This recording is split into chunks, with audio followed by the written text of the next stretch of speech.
भट्टी साहब फिर न्यायी साहब एंड में, उसके बाद ऑडियंस के पास जाऊंगा। जी भट्टी साहब, आपके नज़दीक फिर ओवरऑल क्या तज़किया आपका है? 2008 फरवरी को 2024 का जो इलेक्शन होने जा रहा है, आप कह रहे हैं पहली सिलेक्ट हो चुका है, आप कह रहे हैं पहली स्टेज सेट हो चुकी है, तो फिर इलेक्शन का क्या फायदा है? आप तो लोगों को बदल भी तो कर रहे हैं ना भट्टी साहब। ये स्टूडेंट्स क्या सोचेंगे कि अगर स्टेज पहली सेट हो गया तो हम क्यों जाए बाहर वोट देने? कोई उम्मीद दें यार।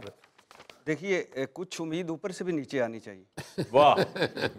उम्मीद ऊपर से मुराद ऊपर आपसे, मतलब आपसे तो अच्छा भाग गए। और पहली मज़े की बात, दो चार बड़ी मज़े की बातें की मेरे भाई प्यारे ने। मेरा हमेशा अच्छा भाई भाई अच्छा, भुट्टो साहब को जब फांसी लगी थी उस वक्त ज़ियाउल हक साहब थे। जी जी। और ज़ियाउल हक साहब ने कहा था मेरी उम्र नवाज शरीफ को लग गया, और लग गई।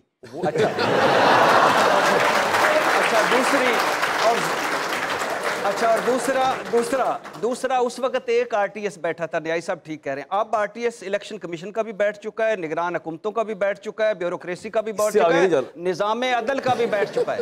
इससे आगे नहीं, मीडिया का भी कहते बैठ गए, इससे आगे नहीं जाने दूंगा मैं। अच्छा जाऊंगा।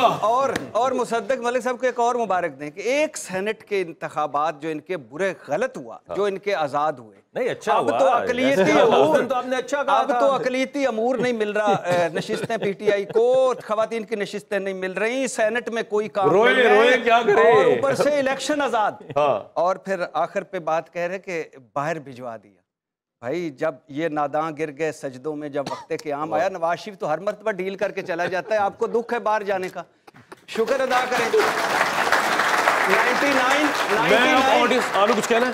नहीं, अच्छा क्विकली उसके बाद कामरान एक मिनट। 99 डील और ढील ख्वाजा साहब बता चुके हैं इस्टेब्लिशमेंट की झूठी मेडिकल रिपोर्टों पे, इस मर्तबा भी बाहर।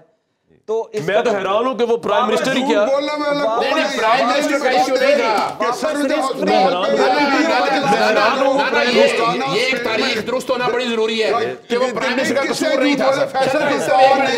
वो इसलिए नहीं था सर, वो इसलिए नहीं था कि काबीना ने फैसला किया कि अगर बाहर जाएगा तो 7 अरब की सिक्योरिटी देगा। वो किसने खत्म की? वो तो हाईकोर्ट ने 50 हमने तो नहीं कहा था, इसलिए वो बीमार नहीं था। सर सवाल ये नहीं है, सवाल ये नहीं है, सवाल कि 7 अरब रुपए की सिक्योरिटी किसने खत्म की? अगर दी होती तो बाहर नहीं जा सकता था। तो फिर क्यों भेजा? हमने कोई नहीं भेजा, हमने बिल्कुल नहीं भेजा। ऐलान करता हूं आपको, 50 रुपए का स्टाम्प पेपर। बात ये जी जी सर, कि चूंकि झूठ पेश यू टेम्परेरीली लेकिन इफेक्टिवली, अब भुट्टो साहब को फांसी लगती है बच्चों 5 अप्रैल 1979 को। ये 4 या 5 अप्रैल, ठीक है जी, 1979। ये सारे बंदे बैठे हैं। ये नवाज शरीफ का नाम हम तो इस वजह जानते थे कि लाहौर में एक बहुत बड़ी कारोबारी फैमिली का बंदा था। सियासत में जानते थे हम, नाम नहीं सुन रखा था। जौहर ने कब कहा कि नवाज शरीफ साहब को मेरी उम्र लग गया? 1987 में। हमने यहाँ क्या जोड़ के आपको बताया, जो कि मैं आप समझता हूँ हम आपके साथ बदयांती कर रहे हैं।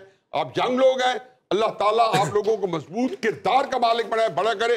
हमने ये तासुर दिया कि उधर से भुट्टो साहब को फांसी लग रही थी, उधर से आपका पॉइंट आ गया, पॉइंट आ गया, हम आगे चल रहे हैं। अच्छा मुहद्दिस साहब, आखिरी बात से पहले ऑडियंस की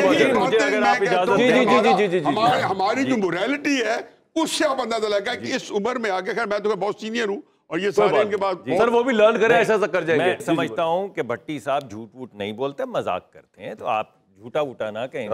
भट्टी साहब को ये मैं कहने ही लगा था, याद नहीं रहा कि 1979 की बात के बाद में लग गई। मैंने आपको कहा, मैंने आपको भट्टी साहब, मैंने सिर्फ इतना कहा कि आप मजाक करते हैं। मैंने तो बचाया आपको, वरना तो आप पे बड़ा संगीन इल्जाम लगा है मैनिपुलेशन का।